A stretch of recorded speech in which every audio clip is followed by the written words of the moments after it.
with NBA athletes to build explosive power and unmatched endurance and conditioning. All right, level number one, we're gonna call the slacker. That's because this level is only doing the very bare minimum. For example, maybe this person just wants to activate their muscles fast. So they start doing a bunch of line hops and really fast twitchy movements, thinking that that's all they need to train their fast twitch muscle fibers. We're gonna see as we move into the other levels that there are a lot more ways to train your fast twitch muscle fibers than just doing fast footwork. But don't worry, that's not all that level one is doing. They're also throwing in some tib raises because they saw on the internet somewhere that it's the most important muscle for jumping athletes. Now, I don't really have anything against tib raises specifically, but it's not really as important as building basic strength with heavy split squats and other big compound movements. To wrap up level one, maybe this person is also throwing in some bicep curls because you know what? Basketball is a sleeveless sport after all. Overall, we're gonna call this level one. This is the very bare minimum and you're gonna get very bare minimum results from this type of training. Let's go ahead and move on to level two. Level two, we're gonna call the dabbler. Now they're dabbling in other movements that are a little bit more intense. For example, at level two, you might see exercises like a box jump, heavy squats, Romanian deadlifts, a backwards sled drag, and plyo push-ups. Now these are all pretty solid exercises for training your fast twitch muscle fibers. But that said, there's still a lot of things missing out of this program. Specifically, when you want to improve your vertical jump, a lot of people think of just doing box jumps to start because it seems like the most obvious plyometric movement. But what if I told you that box jumps aren't really even a plyometric exercise? Plyometric exercises involve what's called the stretch shortening cycle, when muscles rapidly stretch and shorten. We don't really get this with box jumps. And we're gonna have to get to levels 3 through 5 to see what really is gonna help improve that vertical jump. Level 2 also, as you can see, lacks conditioning, power work, and unilateral work. So let's go on to level 3 where we're gonna start to see a little bit more of that stuff. All right, now we're on to level 3 and we're gonna call level 3 the grinder. This is where you're really starting to take training seriously and pushing through with determination. Okay, so what does level 3 training look like? Now we're starting to get into more of a program rather than just a handful of exercises. For example, maybe you're training 3 times per week. On Monday and Friday, you're doing the same workout. You're doing repeated hurdle jumps, which now includes landing forces. So after each jump, you're quickly absorbing force and creating force, which is going to activate your fast twitch muscle fibers and be a more effective plyometric than just box jumps. On this Monday and Friday workout, you're also doing power cleans. Power cleans are going to be a little bit more explosive than just doing squats. There's a heavy reversal when you catch the barbell and then you accelerate it upward. This is a really unique way to train your fast twitch muscle fibers with heavy weight. That said, we're also going to do heavy split squats on this Monday, Friday workout. Now we're doing a unilateral exercise with really heavy weight here. A lot of people think that heavy weight doesn't train your fast twitch muscle fibers, but that's actually not true.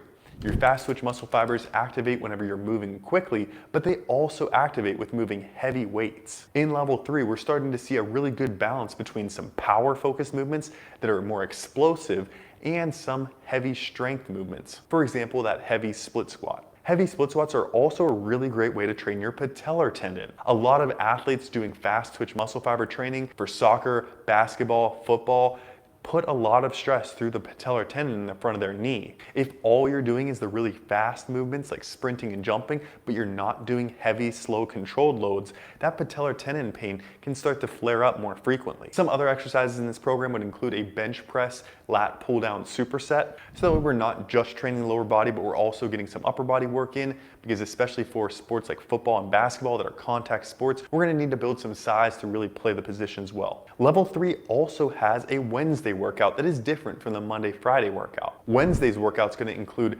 dumbbell jumps, sprints, seated rows, leg extensions, and Nordic hamstring curls. Again, I think this is a pretty solid session. Dumbbell jumps can be really good for what we call underspeed training. That means that we're moving with a little bit extra body weight, usually about 10% more than our total body weight. This can prepare my body to be even more explosive when I'm not holding dumbbells and I'm just jumping with body weight. Regularly training sprints every week on Wednesday is a really good way to prepare your body for those fast movements in sprinting, like the fast hamstring lengthening. And then with those leg extension and Nordic hamstring curls, we have some isolation work for specific muscle groups. So overall, there's a lot of pros to level 3.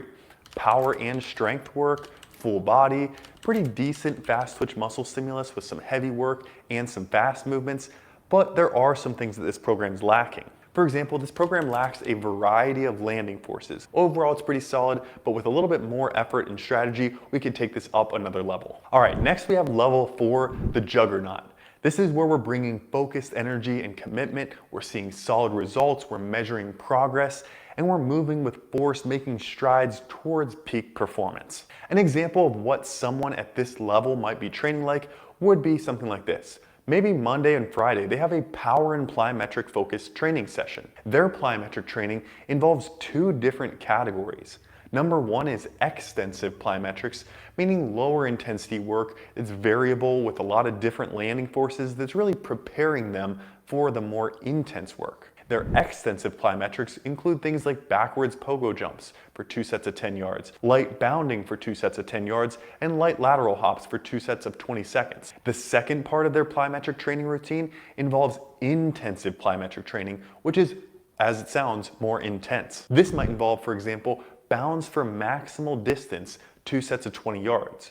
They might also train lateral bounds, 2 sets of 10 yards. As the athlete puts a ton of force through one foot, that leg is going to be taking a lot of weight, going through that intense stretch shortening action and training the body to jump higher. Also with intensive plyometrics, these athletes are going to be doing approach jumps. For example, if their goal is to dunk, they might do approach jumps approaching the rim, working on their timing and their speed to dunk, say, a tennis ball 5 to 8 times. Over time, they could build up to a bigger ball and more specific with their stepping, so that way this training is best translating to their goal of improving vertical jump. Importantly though, you don't want to just do approach jumps because this is a lot of stress through the leg in the exact same way, so you do want variability in your plyometric training, not just approach jumps. So some other intensive plyometrics that they might be training would be something like a depth jump. A depth jump involves stepping off of a box and then quickly absorbing force and jumping as high as possible. This level 4 athlete may be doing 4 sets of 4 repetitions of depth jump. Typically you want to do these depth jumps from a slightly higher height